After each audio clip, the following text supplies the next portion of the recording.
people go. We will not bow down. Let my people go. We will not bow down. Let my people go. We will not bow down. Let my people go. We will not bow down.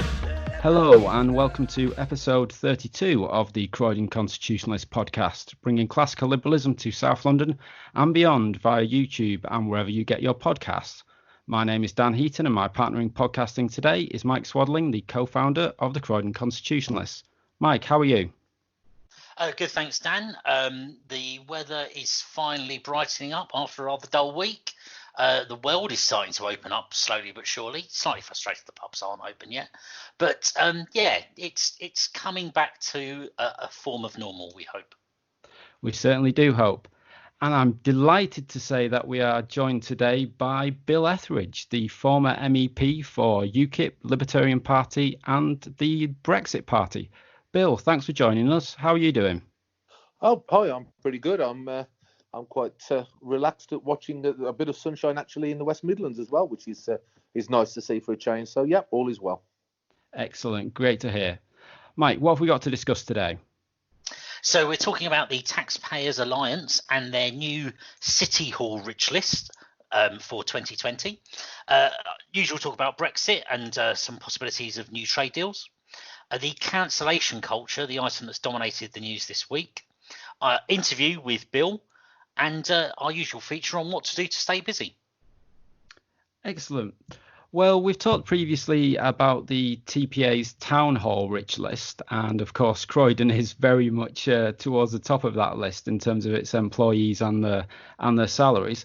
Well, the TPA has now revealed its City Hall rich list for 2020, which details hundreds of transport bosses earning more than £100,000 in pay, bonuses and benefits. Looking at London here, the Greater London Authority has over 650 staff employed on over £100,000 a year. That includes the Metropolitan Police and the London Fire Brigade, and indeed the MERS department. But it looks like it's TfL that's top of the class. They have 518 staff receiving over £100,000 a year. Of these, 114 received more than £150,000 a year. They are being paid more than the Prime Minister.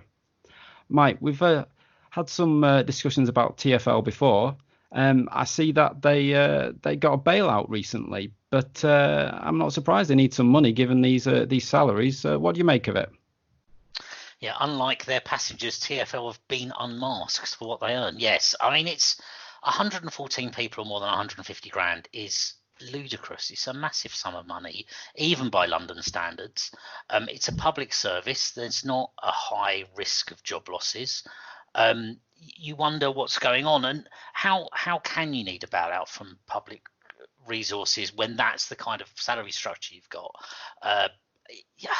It's great that TPA have published this. It's really important that we see where the money's spent. There's this kind of myth of the public servant who's striving away, working hard. I'm sure there are many public servants doing that, but who's struggling by on a low remuneration. And I think this exposes that myth for all too many people working in the public sector, unfortunately. Now, Bill, obviously you're not based down in London, but no doubt you're a big fan of Sadiq Khan and all his works. I mean, this is just extraordinary. What do you make of it? Well, I mean, the figures are mind-blowing. And actually, whilst, obviously we're discussing the ones in London, I can tell you that there are similar absolute disgraces going on around the rest of the country as well.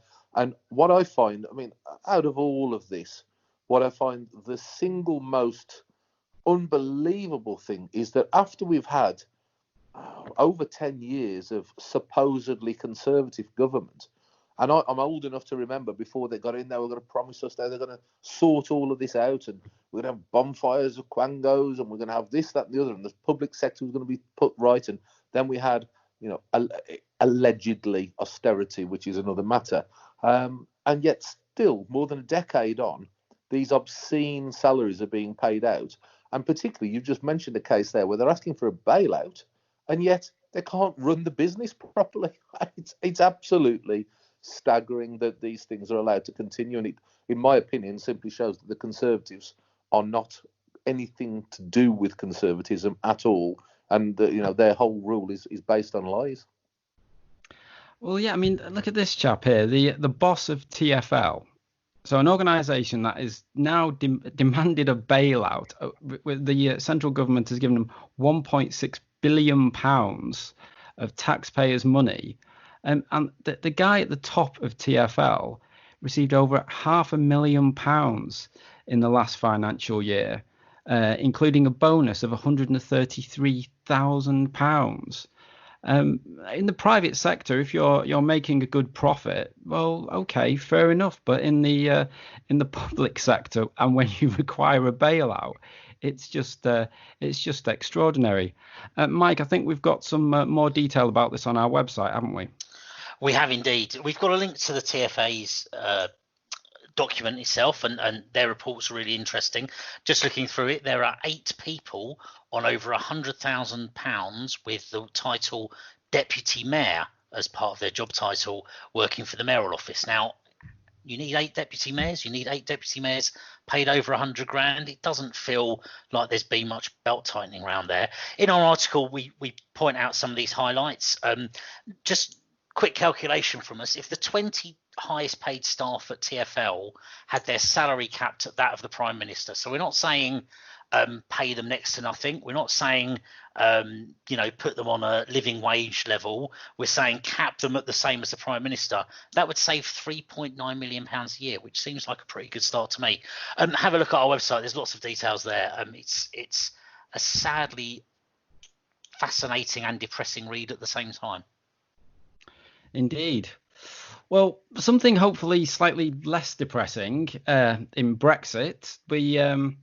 The joint committee, the joint EU-UK committee on a future relationship, had a meeting the other day. It was the final meeting that they were holding before the 1st of July deadline for any extension, and they have not agreed an extension. So it does look, fingers crossed, as if the transition period will not be extended now beyond the end of December.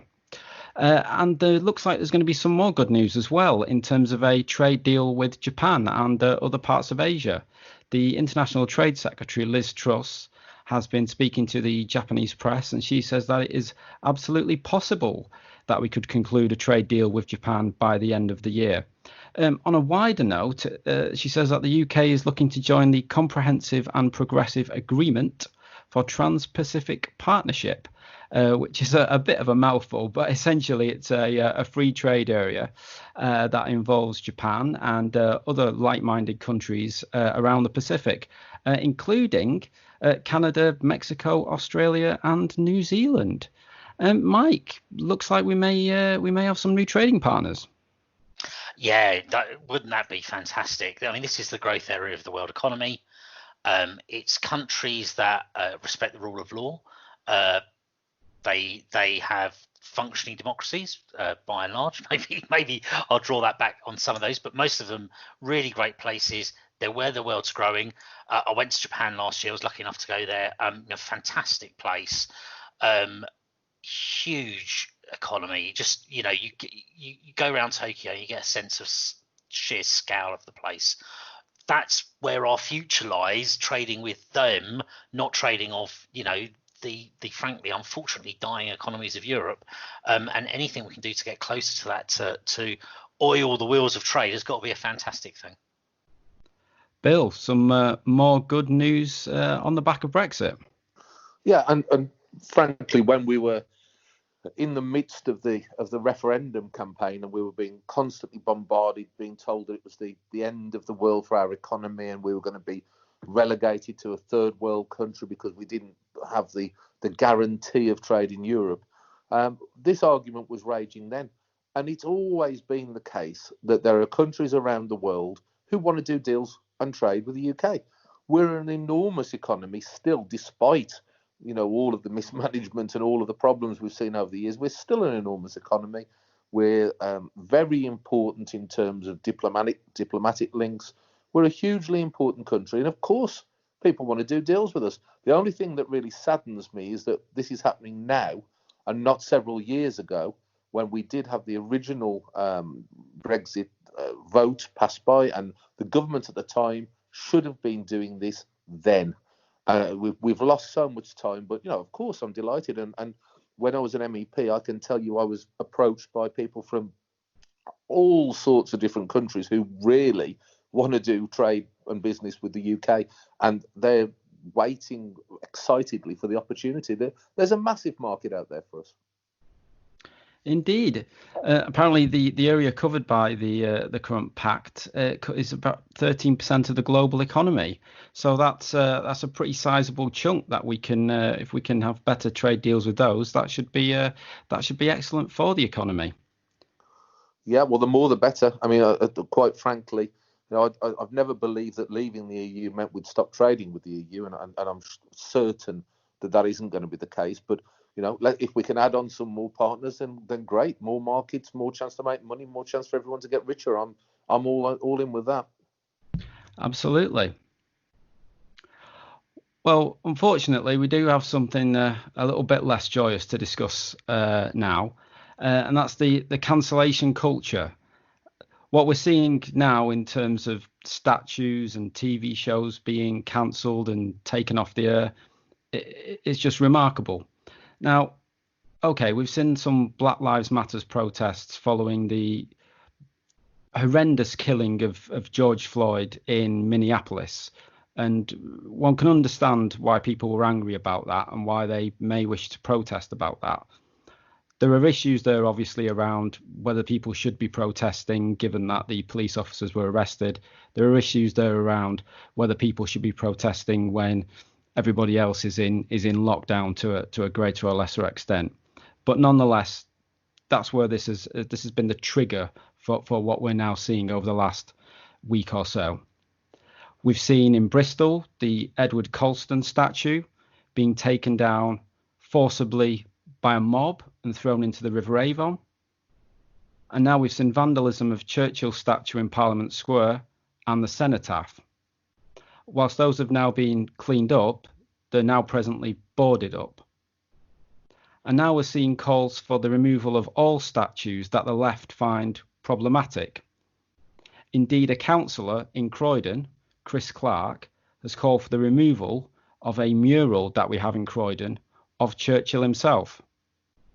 Mike, what do you make of what we've seen so far?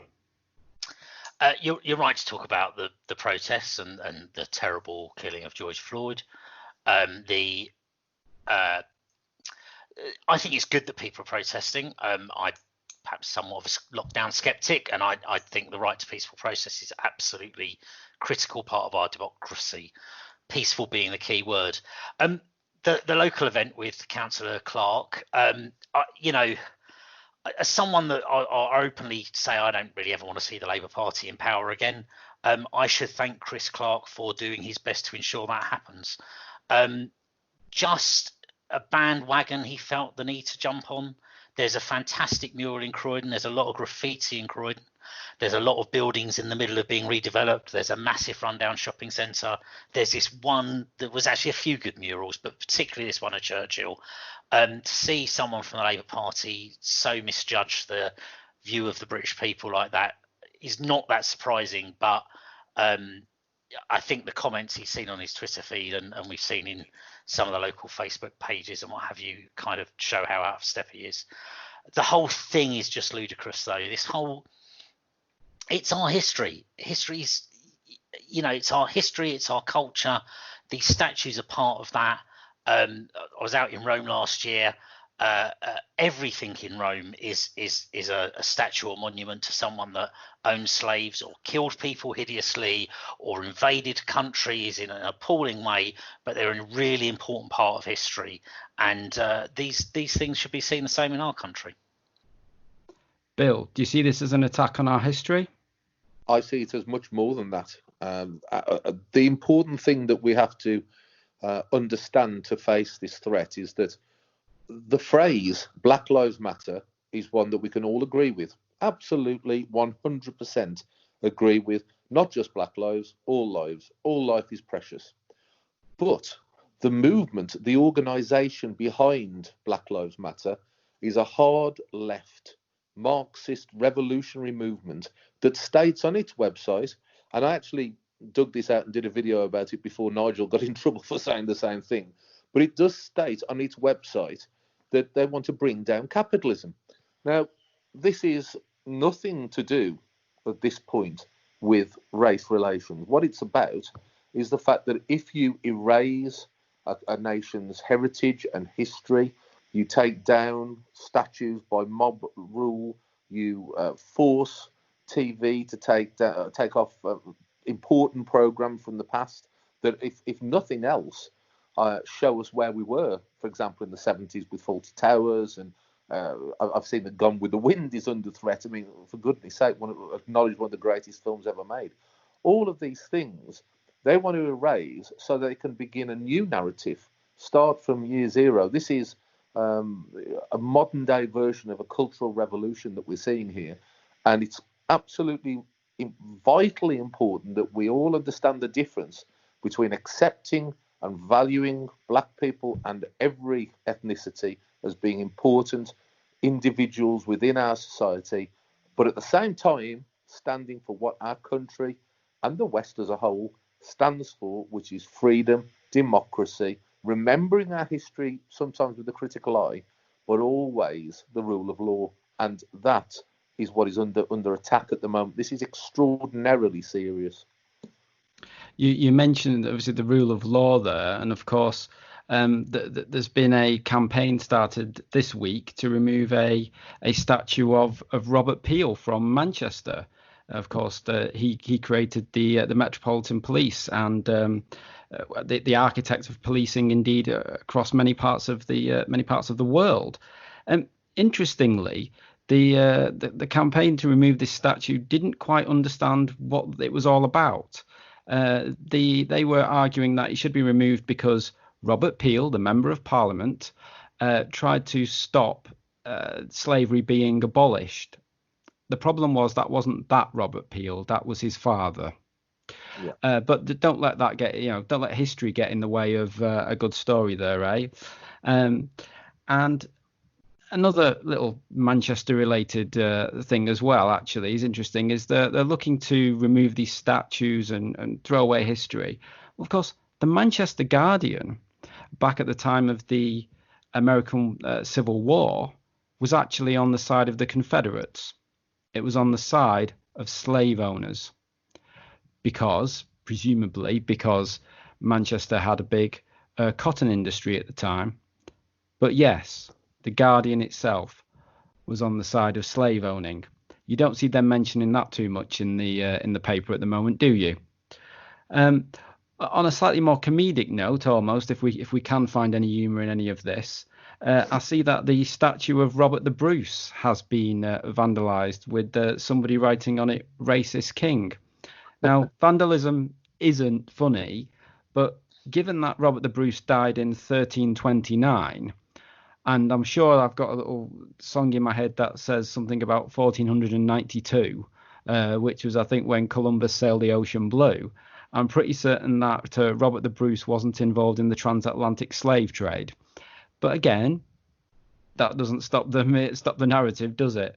You mentioned there, Bill, that Gone with the Wind is under attack. Yeah, we're now seeing the BBC, no surprise there perhaps, removing Fawlty Towers from, or at least one episode of Fawlty Towers. I think it's the Germans episode, if I remember correctly, from its records that you can access. Gone with the Wind has been removed from some streaming services, but it gets even weirder. Apparently, all police-related shows that show police in a good light are seemingly being removed from TV schedules in America. Now, a notable one of those would be the TV show Cops. But I don't know if either of you ever heard of a show called Paw Patrol, which is a cartoon in which these dogs dressed as police go around helping people. that's been taken off the air. Dan, it's not just police. I think uh, even out of this terrible period, some good must come. And the getting rid of the awful Paw Patrol program is absolutely right. I mean, how can we stand in a society where a Siberian husky called Everest, albeit in a cartoon form, is allowed to have a snowmobile and deal with emergencies relating to snow and ice? A country and a TV channel that puts out such appalling content, that has a marshal that's a clumsy but competent Dalmatian who's a firefighter and a paramedic. That can't stand, surely.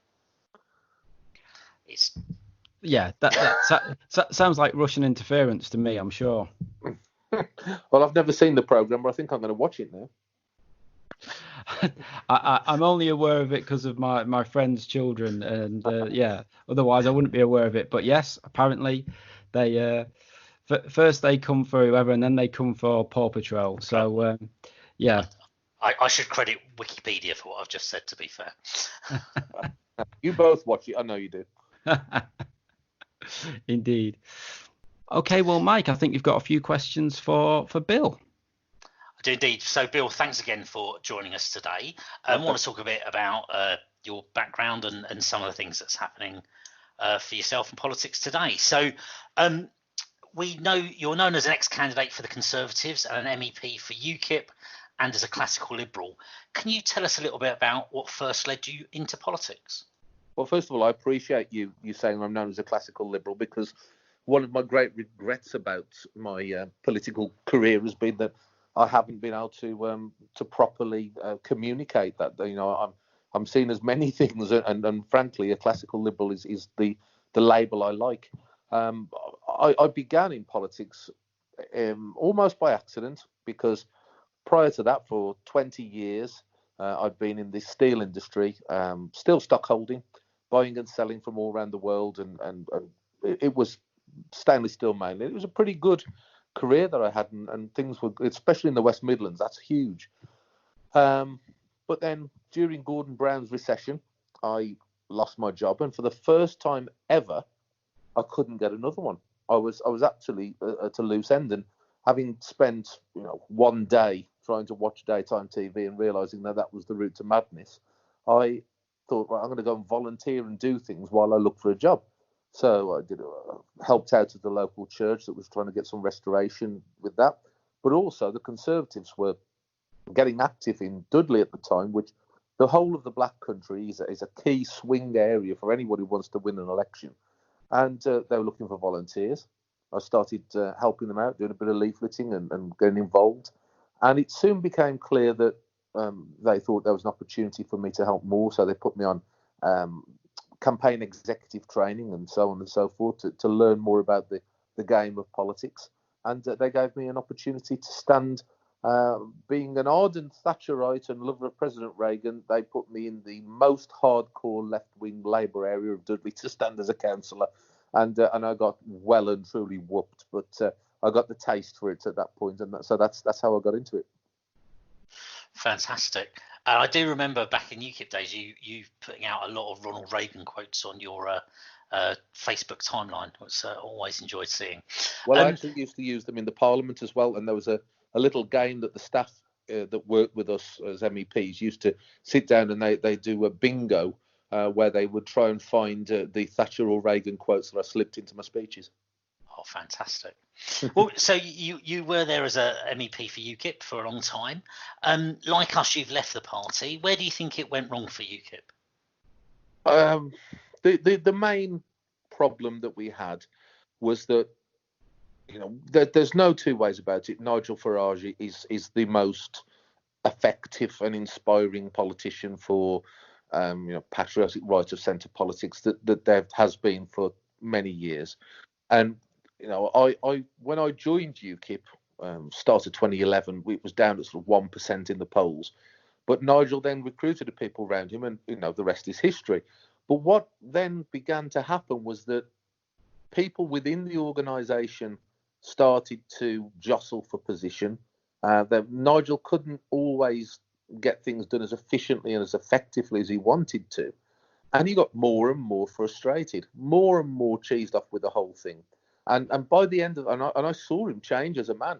You know, he went from being a pretty chilled out, relaxed, fun-loving individual to red in the face and angry most of the time.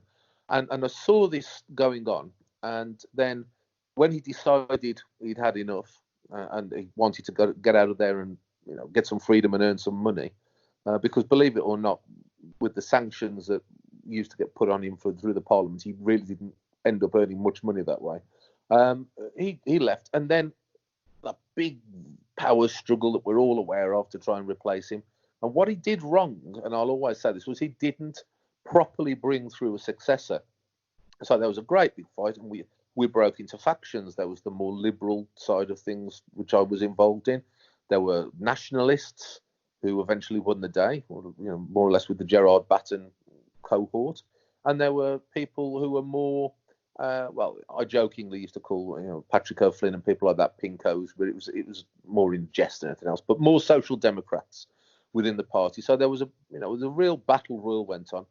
And when eventually, after all of the farce and turmoil of all of the madness that went on, we ended up with Gerard Batten rising to be leader. Now, a man who I've known for years, and personally, I'd always thought was, okay to have a glass of Coke with or something. But everyone knew that man was an extreme nationalist. And some of his views were not what I believe UKIP was about. And I actually spoke to him and said to him, look, if you're going to take this on, you must focus on Brexit.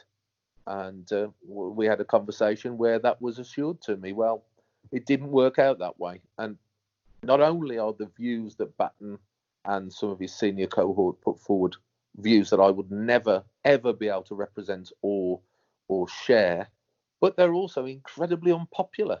So he almost created the cult of Batten with new members joining, making sure it would remain hard, extreme nationalist.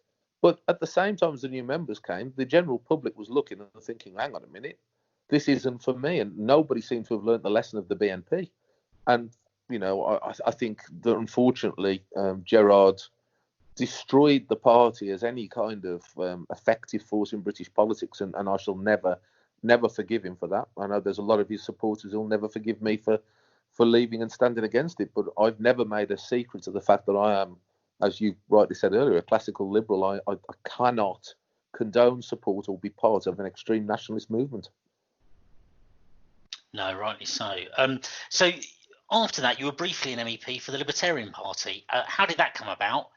Why did you leave? And what do you think's next for that party?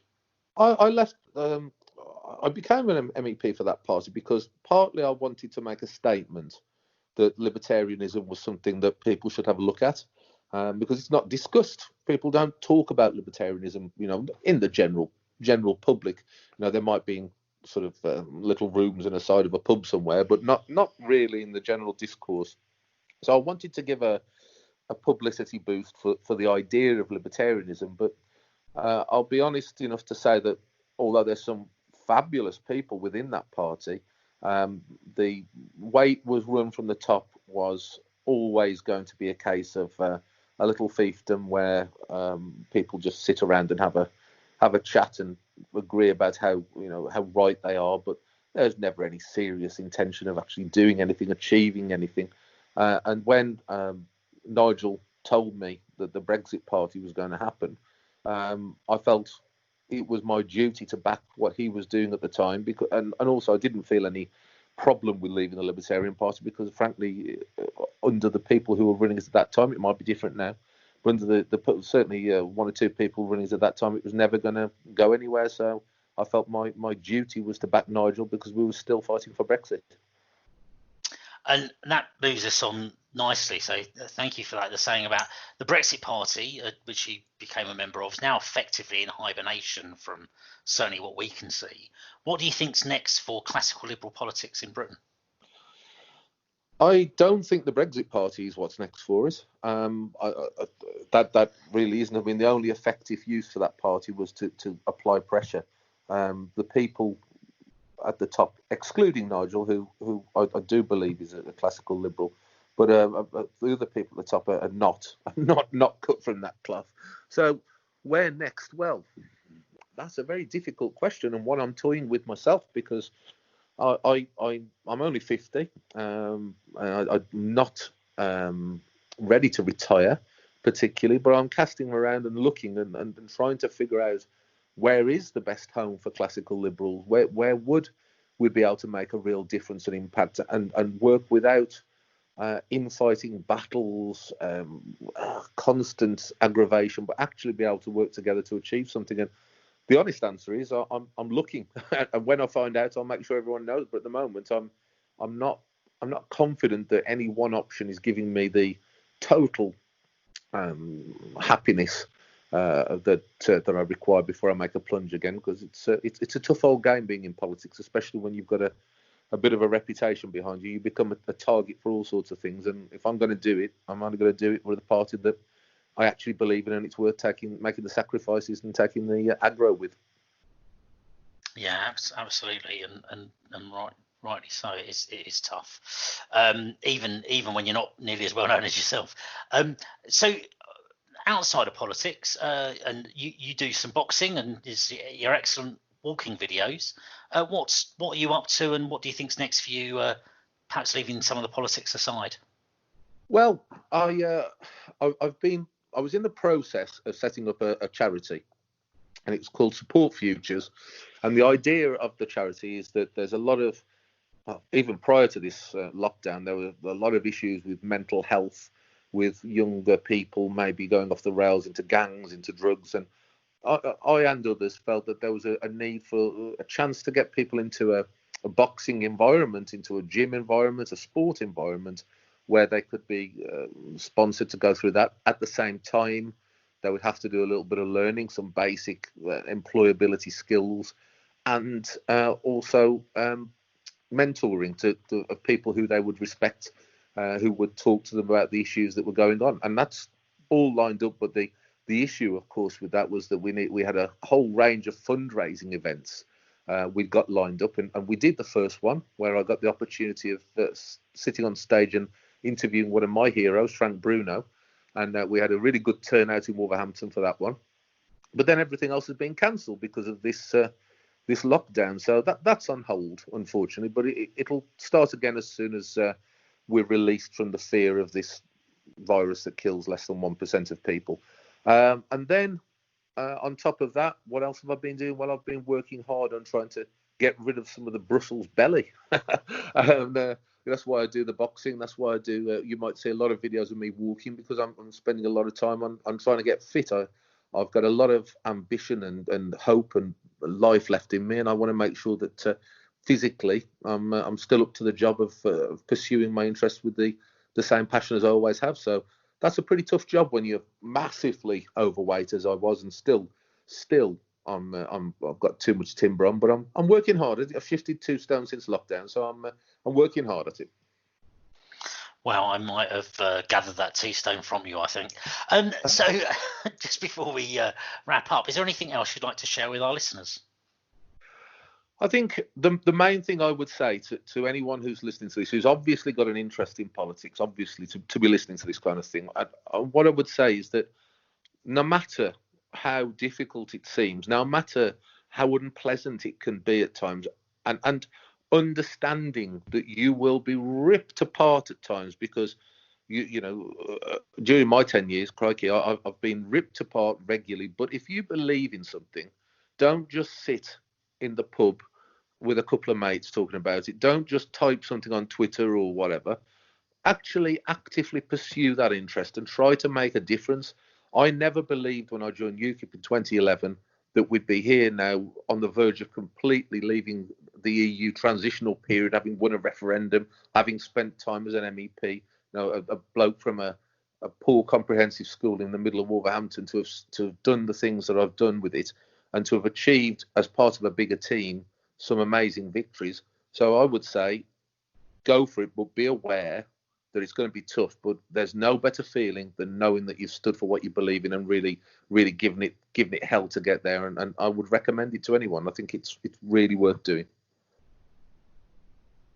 Fantastic. Thanks for that, Bill. Really, really good to hear from you. My pleasure. Thank you very much. Yeah, some inspirational thoughts there from Bill.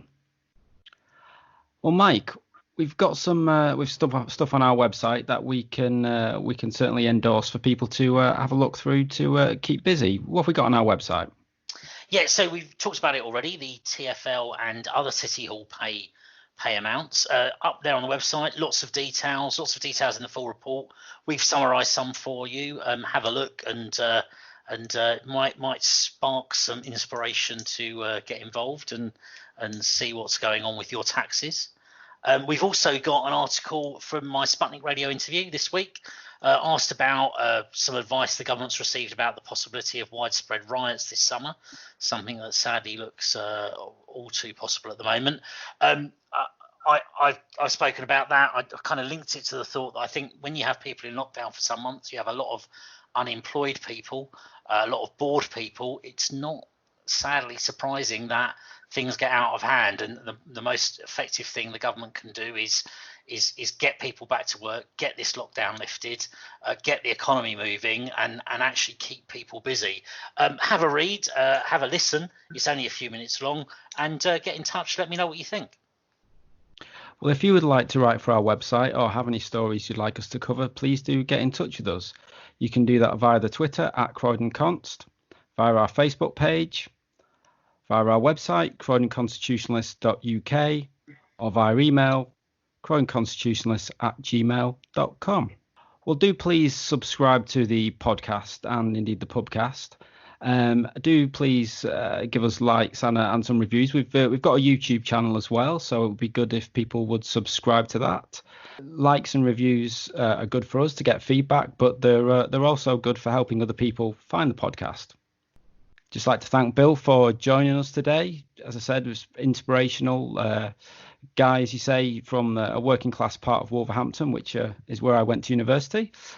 And yeah, but you've made a career for yourself somewhat in politics, but yeah, I'm sure there's a bright future for you both in politics and elsewhere, and hopefully we can work together in the future in terms of putting forward classical liberal ideas, whether that's within a political party or otherwise. So thanks very much for joining us today. Absolute pleasure. Thank you. And thank you all for listening. Until next time, it's goodbye from me. And goodbye from me. Stay safe, everybody.